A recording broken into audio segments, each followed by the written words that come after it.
సంక్రాంతి పండుగ సందర్భంగా 'సంక్రాంతికి వస్తున్నాం' సినిమాతో థియేటర్లలోకి వచ్చేశాడు మన 'వెంకీ మామ'. ఈ సంక్రాంతికి ఎలాగైనా విన్నర్‌గా నిలవాలన్న కసో, లేదంటే సినిమాపై ఉన్న నమ్మకమో తెలియదు కానీ, టైటిల్‌లోనే సంక్రాంతి పండుగ పేరు పెట్టుకొని మరీ విక్టరీ కొట్టడానికి థియేటర్లలోకి వచ్చేశాడు 'వెంకీ మామ'. నిజం చెప్పాలంటే ఈ సంక్రాంతికి విడుదలైన 3 సినిమాల్లో గేమ్ చేంజర్ 'డాకు మహారాజ్' కంటే 'సంక్రాంతికి వస్తున్నాం' సినిమాపైనే ఎక్కువ అంచనాలున్నాయి. బహుశా అందుకేనేమో అందరి హీరోల అభిమానులు 'వెంకీ మామ' అభిమానులు అంటుంటారు. ఈ సినిమాతో అది మరోసారి ప్రూవ్ అయింది. బుక్ మై షో, పేటీఎంలో టికెట్స్ హాట్ కేకుల్లా అమ్ముడిపోవడాన్ని చూస్తే ఈ విషయం ఈజీగా అర్థమవుతుంది. దానికి కారణాలు ఏంటనే విషయం పక్కన పెడితే, ఓట విడుదలైన 2 సినిమాల కంటే సంక్రాంతికి వస్తున్నాం టికెట్లే చాలా ఫాస్ట్‌గా అమ్ముడుపోయాయి. సినిమాకున్న క్రేజ్ అలాంటిది మరి. ఇంత మంచి క్రేజ్ ఉన్న సినిమాను మనం ఎందుకు వదులుతాం చెప్పండి. అందుకే నేను కూడా వెంటనే టికెట్ బుక్ చేసుకొని అందరికంటే ఫస్ట్ సినిమాను చూసేశాను. షో పూర్తి చేసుకొని జస్ట్ ఇప్పుడే వచ్చాను. సినిమా చూశాక నా ఎక్స్‌పీరియన్స్‌ని ఇప్పుడు మీతో పంచుకుంటున్నాను. సినిమా కథ ఏంటనేది ఆల్రెడీ మనకు ట్రైలర్‌లోనే చూపించారు.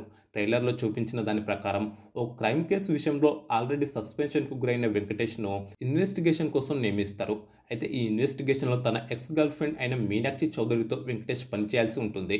అయితే Meenakshi Chaudhary already Venkatesh ex girlfriend అని తెలుసుకున్న ఆయన భార్య ఐశ్వర్య రాజేష్ ఈ కేసు విచారణ కోసం తాను కూడా వస్తానని పట్టుబడుతుంది. అలా భార్య మాజీ ప్రియురాలితో కలిసి వెంకీ మామ కేసు విచారణ కోసం వెళ్తాడు. ఈ క్రమంలో భార్య ఎక్స్ గర్ల్ ఫ్రెండ్ మధ్య వెంకీ మామ ఎలా నలిగిపోయాడు, ముగ్గురు కలిసి కేసును ఎలా ఛేదించారనేది సినిమా స్టోరీ. ట్రైలర్‌లో మనకు సింపుల్‌గా సినిమా స్టోరీని ఇలా చెప్పేశారు. ఇక ముందుగా ఈ సినిమాలోని పాజిటివ్ పాయింట్స్ గురించి మాట్లాడుకుందాం. ఈ సినిమాకు బిగ్గెస్ట్ పాజిటివ్ పాయింట్ వచ్చేసి కామెడీ. సాధారణంగానే వెంకటేష్ గారికి మంచి కామెడీ టైమింగ్ ఉంది. ఈ విషయాన్ని మనం గతంలో చాలా సార్లు చూశాం. కడుపుబ్బా నవ్వుకున్నాం. ఇక అనిల్ రావిపూడి సినిమా అంటేనే కామెడీనే ప్రధానంగా ఉంటుంది. మంచి కామెడీ టైమింగ్ ఉన్న ఈ ఇద్దరు కలిస్తే ఎలా ఉంటుందో మనం గతంలోనే 2 సార్లు చూశాం. గతం గురించి సరే, మరి ఇప్పటి సంగతేంటి అని నన్నడిగితే మాత్రం నో డౌట్ మూడోసారి కూడా 'వెంకీ మామ' అనిల్ రావిపూడి కాంబినేషన్‌లో మంచి కామెడీ పండింది. భార్య, ఎక్స్ గర్ల్ ఫ్రెండ్ మధ్య 'వెంకీ మామ' నలిగిపోతుంటే మనకు నవ్వాగదంతే. అలాగే వీరి ముగ్గురితో పాటు ఇతర పాత్రలు పండించే కామెడీ కూడా ఎంజాయ్ చేస్తాం. నిజానికి భార్యాభర్తల మధ్య వచ్చే కామెడీ సీన్స్ అన్నా, ఫ్యామిలీలో జరిగే కామెడీ సీన్స్ అన్నా మనలో చాలామంది ఇష్టపడతారు. అలాంటి వాళ్ళకైతే ఈ సినిమా 100% వర్తబుల్ అని చెప్పొచ్చు. ఈ కాలంలో 'జబర్దస్త్' వంటి టీవీ షోలతో పాటు సోషల్ మీడియాలో కామెడీ ఫుల్‌గా దొరుకుతుంది. కాబట్టి నాకు తెలిసి చాలామందికి ఈ సినిమాలోని కామెడీ కూడా అదే విధంగా అనిపించొచ్చు. కానీ ఎంజాయ్ అయితే చేస్తారు. ఈ సినిమాకు మరో బిగ్ పాజిటివ్ పాయింట్ వచ్చేసి 'వెంకీ మామ'.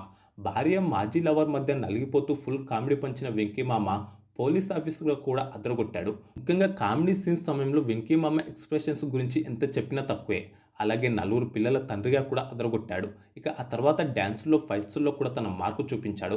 'వెంకీ మామ' భార్య క్యారెక్టర్ చేసిన Aishwarya Rajesh, ex girl friend character చేసిన మీనాక్షి చౌదరి కూడా అదరగొట్టారు. ముఖ్యంగా భాగ్యం పాత్రలో ఐశ్వర్య రాజేష్ జీర్ణించింది. నలుగురు పిల్లల తల్లిగా మిడిల్ ఏజ్ పాత్రలో మంచి నటన కనబరిచింది. అలాగే ఆమె పండించిన కామెడీ కూడా హైలైట్. నాకు తెలిసి సినిమా చూశాక చాలామంది భాగ్యం క్యారెక్టర్‌ను అంత ఈజీగా మర్చిపోలేరు. ఇక Venky ex girlfriend Meenakshi Chaudhary కూడా అదరగొట్టింది. వెంకీతో కలిసి యాక్షన్ సీన్స్‌లోనూ మీనాక్షి సత్తా చాటింది. ఆమె కూడా మంచి వినోదాన్ని పంచింది.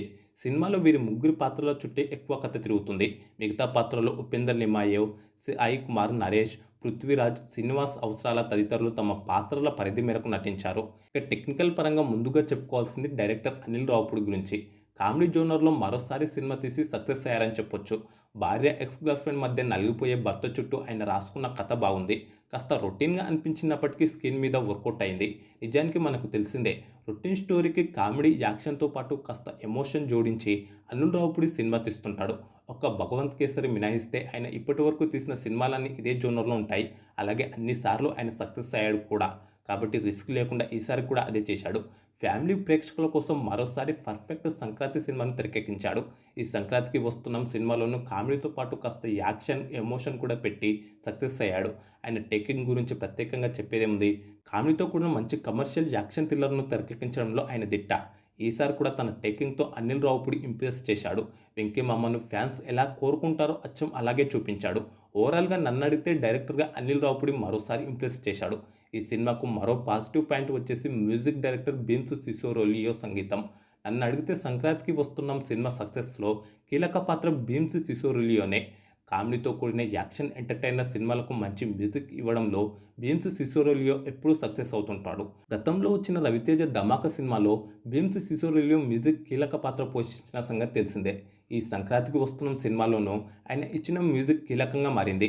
ఆల్రెడీ విడుదల చేసిన లిరికల్ సాంగ్స్ సూపర్ హిట్గా నిలిచిన సంగతి తెలిసిందే. గోదారి గట్టి మీద రామసిలకవే, మీను, blockbuster Pongal song social మీడియాలో ఊపేస్తున్నాయి. ముఖ్యంగా గోదారి గట్టి మీద రామసిలకవే, మీను సాంగ్స్ అయితే ట్రెండింగ్లో ఉన్నాయి. ఈ సినిమాకు గేమ్ చేంజర్ డాకు మహారాజును మించిన భారీ హైప్ రావడానికి కారణం కూడా ఈ పాటలే. ఒక్క పాటల్లోనే కాకుండా బ్యాక్గ్రౌండ్లోనూ భీమ్స్ సిసోలియో అదరగొట్టాడు. ముఖ్యంగా కామెడీ సన్నివేశాల్లో అద్భుతమైన బ్యాక్గ్రౌండ్ స్కోర్ ఇచ్చాడు. చాలా చోట్ల ఆయన ఇచ్చిన బ్యాక్గ్రౌండ్ స్కోర్తోనే ప్రేక్షకులు సగం నవ్వుకున్నారు. ఇక సినిమాటోగ్రాఫర్ సమీర్ రెడ్డి కూడా తన మార్కు చూపెట్టాడు. తన కెమెరాలతో సినిమాను అందంగా మలిచాడు. చాలా చోట్ల సమీర్ రెడ్డి ఫ్రేమ్స్ను బాగా చూపించాడు. సంక్రాంతి పండుగకు సంబంధించిన సీన్స్ను చూపించి పండుగ వైబ్స్ తెప్పించాడు. ఓవరాల్గా సమీర్ రెడ్డి సినిమాటోగ్రఫీ బాగుంది. ఎడిటర్గా తమ్మిరాజు కూడా బాగా పనిచేశాడు. ఎడిటింగ్ డీసెంట్గా ఉందని చెప్పుకోవాలి. ఇక కొత్తగా చెప్పేదేముంది, శ్రీ వెంకటేశ్వర క్రియేషన్స్ నిర్మాణ విలువలు బాగున్నాయి. నిర్మాతలు దిల్ రాజు, శిరీష్ ఖర్చుకు వెనుకాడకుండా సినిమాను రిచ్గా అందంగా తెరకెక్కించారు. ప్రతిసారి సంక్రాంతికి తన బ్యానర్ నుంచి ఓ సినిమాను ఖచ్చితంగా తీసుకొచ్చే దిల్ రాజు ఈసారి కూడా అదే చేసి పండుగను చక్కగా క్యాచ్ చేసుకున్నాడని చెప్పుకోవాలి. ఇక నెగిటివ్ పాయింట్స్ విషయానికి వస్తే, రొటీన్ స్టోరీ కావడం, కథలో భారీ ట్విస్టులు ఏమీ లేకపోవడం మైనస్. కథ ఊహించే విధంగానే ఉంటుంది. కామెడీ కూడా కొన్ని చోట్ల క్రీన్స్ కామెడీ అనిపిస్తుంది. అలాగే ఫస్ట్ హాఫ్లో కొన్ని చోట్ల, సెకండ్ హాఫ్లో అక్కడక్కడ సినిమా నెమ్మదిగా సాగుతుందనే ఫీలింగ్ వస్తుంది. కొన్ని సీన్స్ను మరింత బాగా రాసుకోవచ్చు అనిపిస్తుంది. రైటింగ్లో అనిల్ రావుపూడి మరింత బాగా వర్క్ చేయాల్సిందేమో అనిపించింది. ఓవరాల్గా చూసుకుంటే పాత్రల ఇంట్రడక్షన్, కామెడీ సీన్స్, ఓ మంచి ఇంటర్వెల్ బ్యాంగ్, ఓ ట్విస్ట్తో ఫస్ట్ హాఫ్ బాగుంది. Crime case investigation, comedy, emotion, మంచి క్లైమాక్స్తో సెకండ్ హాఫ్ కూడా బాగుంది. మొత్తంగా సినిమా బాగుంది. నాకైతే నచ్చింది. ముఖ్యంగా కామెడీ సినిమాలను ఇష్టపడేవారు బాగా ఎంజాయ్ చేస్తారు. అంతేకాకుండా చక్కగా ఫ్యామిలీతో కలిసి ఎంజాయ్ చేసే సినిమా ఈ సంక్రాంతికి వస్తున్నాం. ఇక ఈ సంక్రాంతికి మొత్తం 3 సినిమాలు విడుదలైన సంగతి తెలిసిందే. అందులో మొదటగా విడుదలైన గేమ్ చేంజర్ సినిమాకు మిక్స్డ్ టాక్ వచ్చింది. తర్వాత విడుదలైన డాకు మహారాజ్కు మంచి టాక్ వచ్చింది. అయితే బ్లాక్ బస్టర్ అనే లెవెల్లో అయితే టాక్ లేదు. నాకు తెలిసి సంక్రాంతికి వస్తున్న సినిమాకు బ్లాక్ బస్టర్ టాక్ వస్తుందని అనుకుంటున్నా. ఎందుకంటే ఈ సినిమాలో అందరికీ నచ్చే అవకాశాలు ఎక్కువగా ఉన్నాయి. అదే జరిగితే ఫైనల్గా సంక్రాంతి విన్నర్గా నిలవడానికి ఈ సినిమాకు మంచి అవకాశం ఉన్నట్టే. ఇక చివరగా సంక్రాంతికి వస్తున్న సినిమా మీరు కూడా చూసి ఉంటే మీకు ఎలా అనిపించిందో తప్పకుండా కామెంట్ చేయండి. అలాగే ఈ వీడియోకు మీ సపోర్ట్గా జస్ట్ ఒక లైక్ చేసి నన్ను ఎంకరేజ్ చేయండి ప్లీజ్. చివరగా ఇలాంటి మరిన్ని సినిమా రివ్యూల కోసం మన ఛానల్ తప్పకుండా సబ్స్క్రైబ్ చేసుకోండి. అలాగే ఈ సంక్రాంతికి విడుదలైన game changer cinema Daaku Maharaj cinema రివ్యూలు కూడా మన ఛానల్లో ఉన్నాయి. కాబట్టి ఆ రివ్యూలను కూడా ఒకసారి చూడండి. అలాగే ఈ సంక్రాంతికి విడుదలైన 3 సినిమాలను మీరు కూడా చూసుకుంటే ఈ 3 సినిమాల్లో మీకు ఏ సినిమా బాగా నచ్చిందో అది కూడా కామెంట్స్ బాక్స్లో తప్పకుండా చెప్పండి. అలాగే మరో సినిమా రివ్యూతో మళ్ళీ కలుద్దాం. బాబాయ్.